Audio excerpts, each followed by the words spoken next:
The bell rang at dawn. Not the church bell. This one came from the river market. Lo, hullo, Rome. In Savannah, 1847, bells told people where to go and what to fear. This bell told them to look away. Within 8 seconds, the sound traveled through fog, past shuttered windows, into bedrooms where women sat up straight without knowing why. Somewhere near the docks, a ledger was opened by hands already shaking. Ink touched paper. A name was written, then crossed out, because the man being listed was not supposed to exist. Witness accounts, scattered letters, burned parish records, a torn auction broadside discovered behind a collapsed orphanage wall in 1932, describe a gathering unlike any other held in the American South. Officially, it was a private estate liquidation. Unofficially, it was known among certain church wives as the choosing. No men were allowed to bid. That was the rule. The enslaved men were washed before sunrise. Not for hygiene, for presentation. Their backs were oiled. Their names replaced with numbers. And one of them, number 7, was removed from the line entirely, because women had already begun asking about him.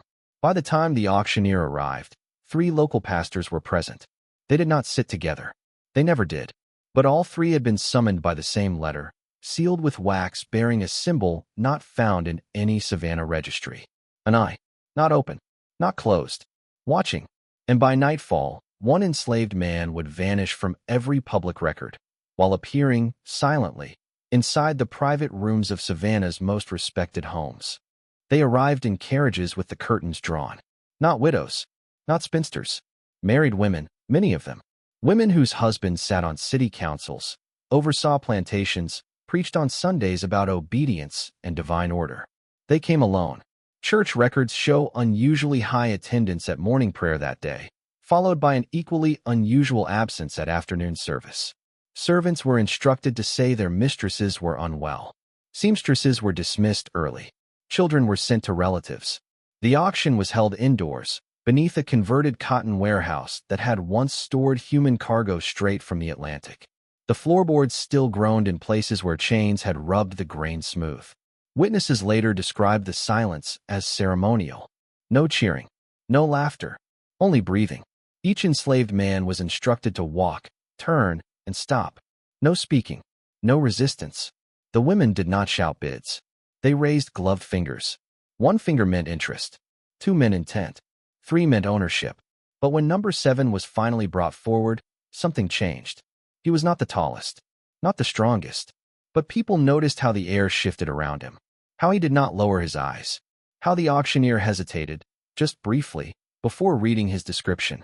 Exceptional constitution, unusual discipline, spirit previously corrected. 1 woman fainted. Another began to cry, though she could not explain why. The bidding did not rise in money. It rose in favors, private arrangements, church donations, silent promises exchanged behind fans. The auction ledger shows his final buyer listed only as transferred by agreement. No name, no price.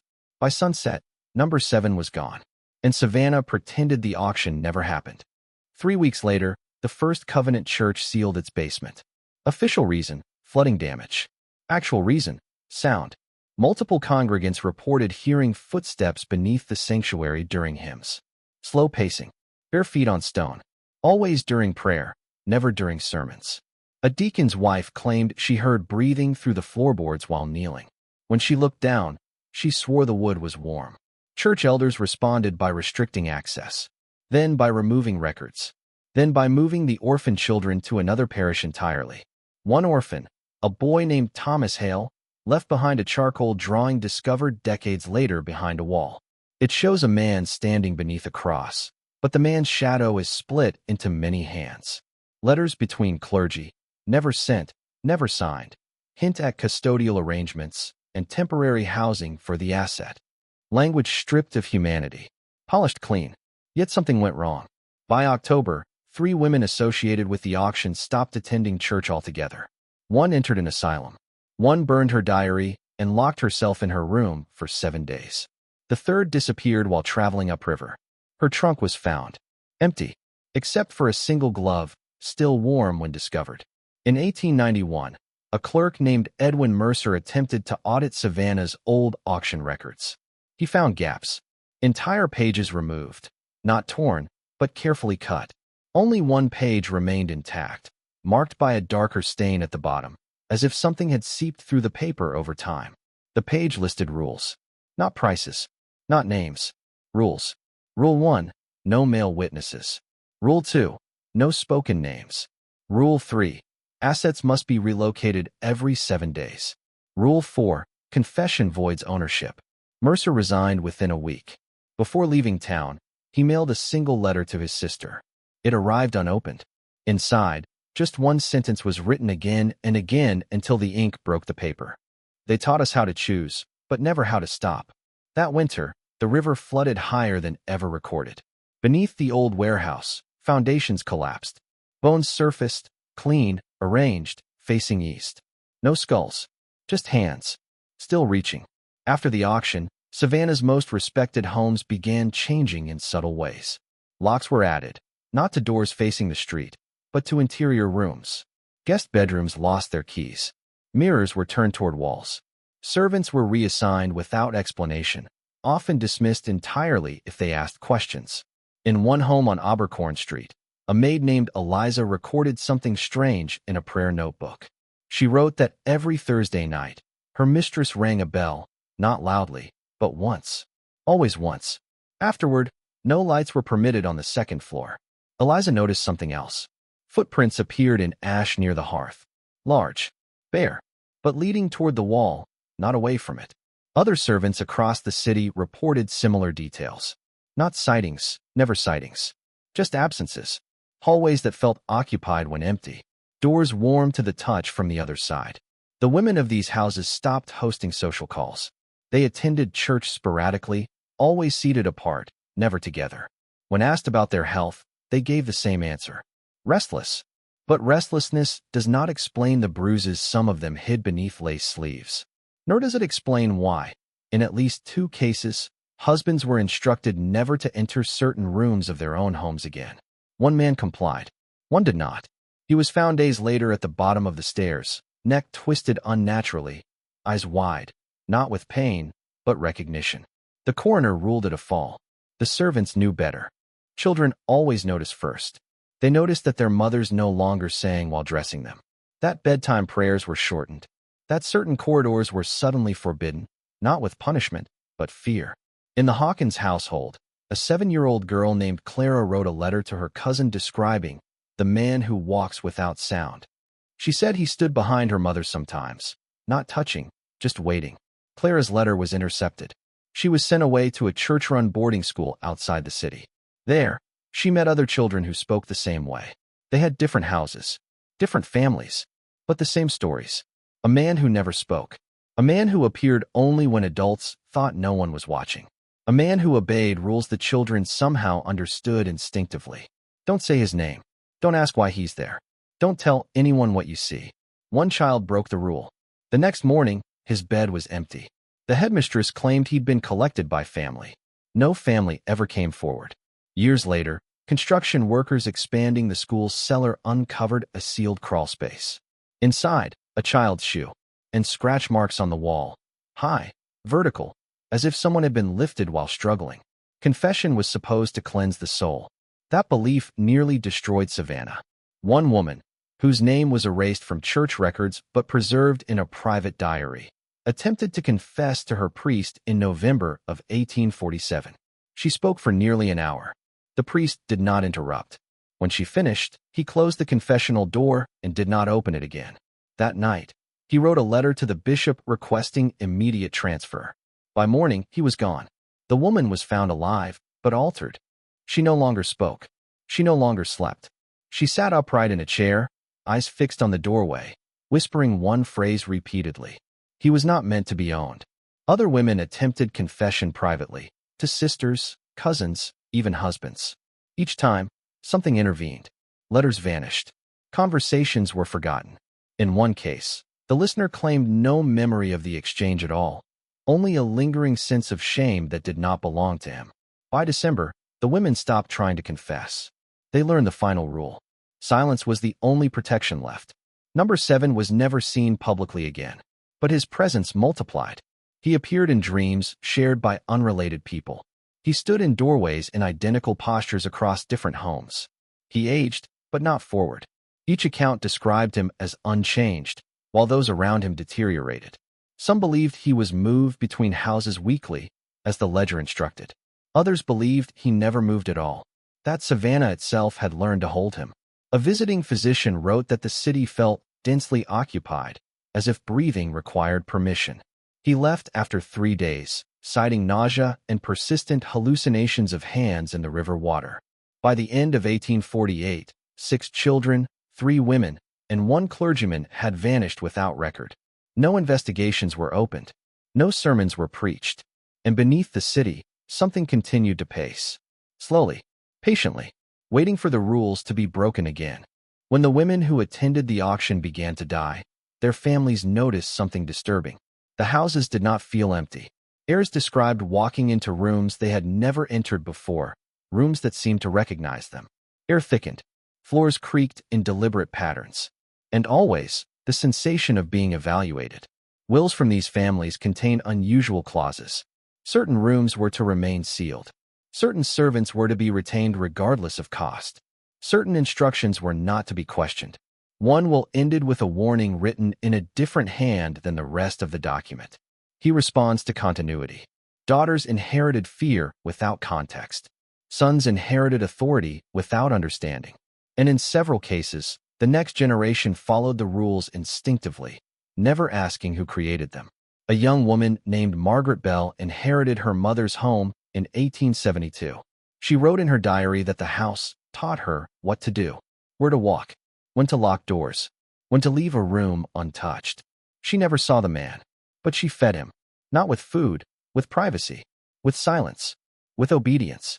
She died childless, and the house was sold. The next family left within 6 months. The third never left at all. In 1859, a theological seminary opened just outside Savannah. Its stated mission: discipline, moral order, leadership. Its unspoken function: containment. Seminary rules were strict. Students were forbidden from entering certain wings after sunset. Prayers were scheduled at odd hours. Confession was discouraged, replaced by private reckoning. Several former students later wrote of a presence used as an example, not named, but implied. Something that demonstrated the consequences of desire, disobedience, and moral curiosity. You could feel him listening, one wrote, as if restraint itself had weight. The seminary basement was never mapped. When a student vanished during winter break, administrators claimed he'd returned home early. His parents received a letter, written in his handwriting, yet unsigned. Classes continued. Graduates went on to lead churches, orphanages, civic offices. They carried the method forward. Control without explanation. Authority without origin. Silence as virtue. The seminary closed in 1911. The building still stands. Locals avoid it. The Covenant Orphan Home reopened in 1863 under new leadership. It instituted a peculiar system: night watch shifts assigned to children. Official reason: discipline. Unofficial reason: early detection.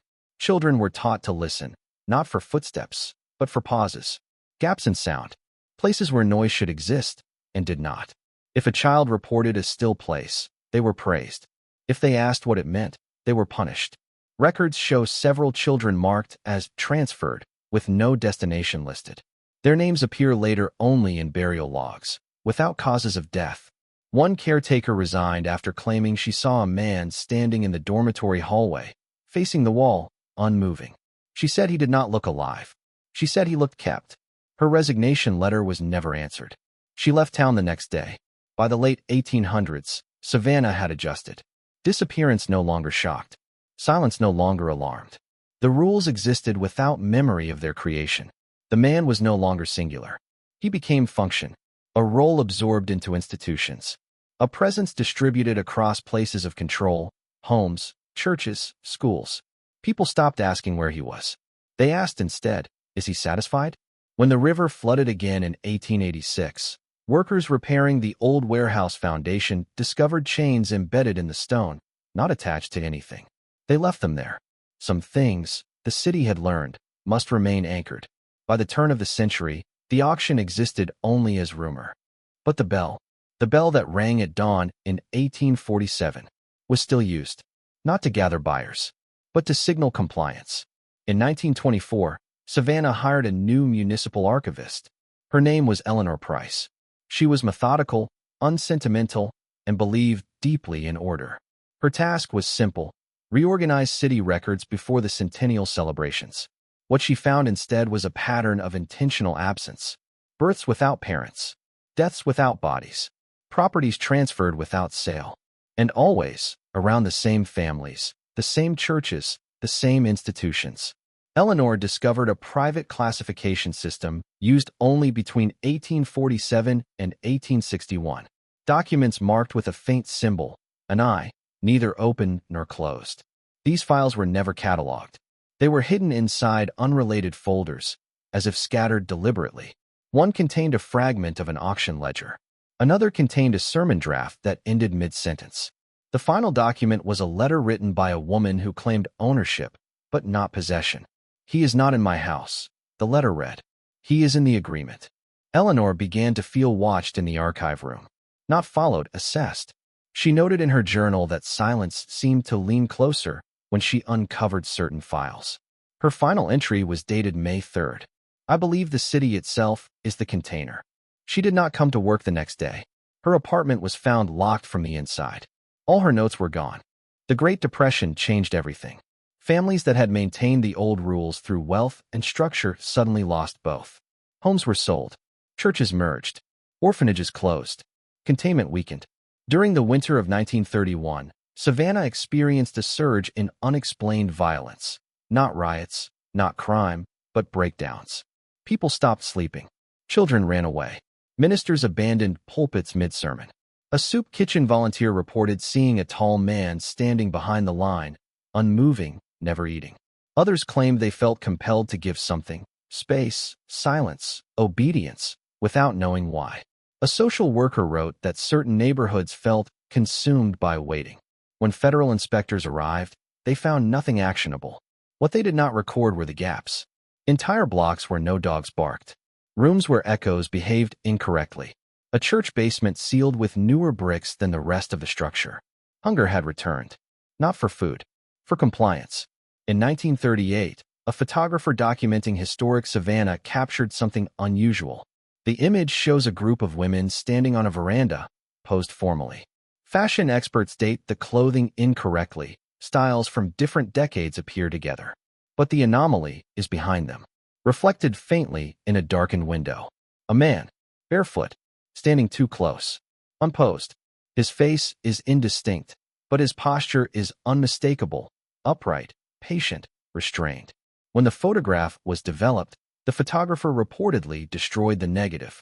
A single print survived, found decades later inside a church archive, mislabeled architectural reference. Those who viewed it described nausea, a sense of being included in something without consent. The photograph was removed from public access. Its current location is unknown. The final rule was never written down, but it was enforced for nearly a century. Do not name him. In 1946, a history teacher broke that rule during a lecture on myth and rumor in Southern folklore. She speculated openly about a figure that moved through institutions rather than households. She spoke his number, not his name. That night, she dreamed of standing in the old warehouse, watching women raise gloved fingers. She woke with bruises on her wrists, finger-shaped. She recanted publicly, but the damage was done. The silence had been pierced.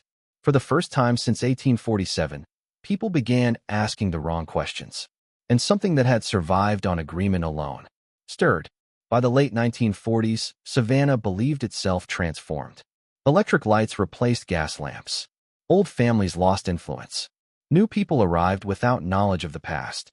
The city told itself that history had ended, and progress had taken its place. But agreements do not dissolve just because memory does. Construction crews renovating historic homes reported unexplained delays. Walls could not be breached. Floors resisted removal. One foreman quit after claiming the building responded when disturbed, settling only when work stopped. Urban planners noticed oddities in city maps. Certain structures were never altered. Certain basements never inspected. Renovation permits quietly denied without explanation. A city council memo from 1951 refers to legacy constraints affecting specific addresses. No further detail is given. What had once been personal became infrastructural. The man no longer needed to be moved. The city had learned to accommodate him.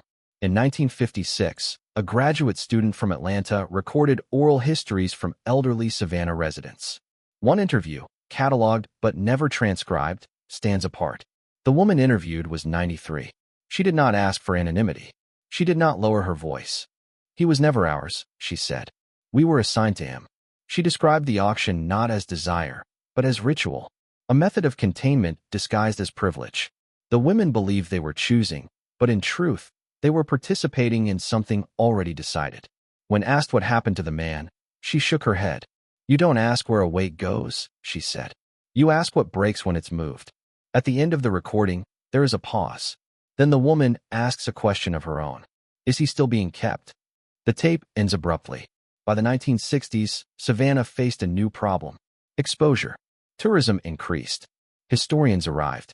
Restoration projects demanded transparency. Records resurfaced. Questions multiplied. And with them, instability. Buildings experienced sudden structural failures. Congregations fractured. Families uncovered letters they could not contextualize and rules they could not explain. The agreement had survived because it was invisible. Once seen, it weakened. But weakening did not mean disappearing. It meant adaptation. People reported dreams, not of a man, but of responsibility. Of being handed something heavy without instruction. Of being told, "Now you keep it." The role was no longer inherited by blood or wealth. It was inherited by attention. Those who looked too long. Those who researched too deeply. Those who listened when silence should have been enough. The warehouse by the river was demolished in 1969. No ceremony. No marker. But those present that morning reported hearing a bell. Once. Not from the demolition site, but from beneath it. Today, Savannah is celebrated for its beauty. Its churches. Its preservation of the past. But preservation is not remembrance. And silence is not absolution. Some nights, residents still report a sensation, not fear, not danger, but obligation. As if something old is listening to see whether the rules still hold. Whether the city remembers its part. Because the auction was never about ownership. It was about agreement. And agreements, once made, do not require belief to endure. Only participation.